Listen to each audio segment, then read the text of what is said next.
நமது தேவன் அழைப்பில் உண்மை உள்ள தேவன். அவர் faithful God is faithful in his calling. 1 தெசலோனிக்கேயர் 5ஆம் அதிகாரம் 24ஆம் வசனத்தில் படிக்கிறோம், உங்களை அழைக்கிறவர் உண்மை உள்ளவர், அவர் அப்படியே செய்வார். நீங்களும் நானும் பரலோக ராஜாவின் பிள்ளைகளாக இருக்கும்படி, பரலோக ராஜாவின் ஊழியக்காரர்களாக இருக்கும்படி அழைக்கப்பட்டிருக்கிறோம். இஸ்ரவேல் ஜனங்களை தேவன் அழைத்தார்.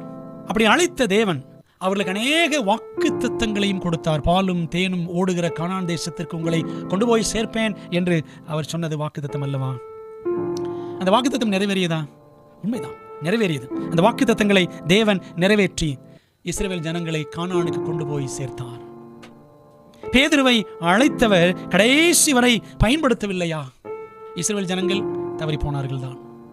பேதுரு அவனும் தடுமாறி தடம் புரண்டு தவறி போனான் தான் என்பது உண்மைதான். ஆனால் அந்த பேதுரு ஆண்டவர் இயேசு கிறிஸ்துவை மறுதலித்து விட்டான் என்பதற்காக தேவன் பேதுருவை விட்டுவிடவில்லையே. கடைசி வரை அந்த பேதுருவை, முதிர் வயது வரைக்கும் பேதுருவை பயன்படுத்தினார் என்பது உண்மைதான் அல்லவா? நம்மையும் அழைத்த தேவன் உண்மை உள்ளவர். நம்மை ஊழியத்திற்காக அழைத்த தேவன், அவருடைய சத்தியத்திற்காக நம்மை அழைத்த தேவன், அவருக்கு சாட்சிகளாய் இருக்கும்படி நம்மை அழைத்த தேவன் உண்மை உள்ள தேவன்.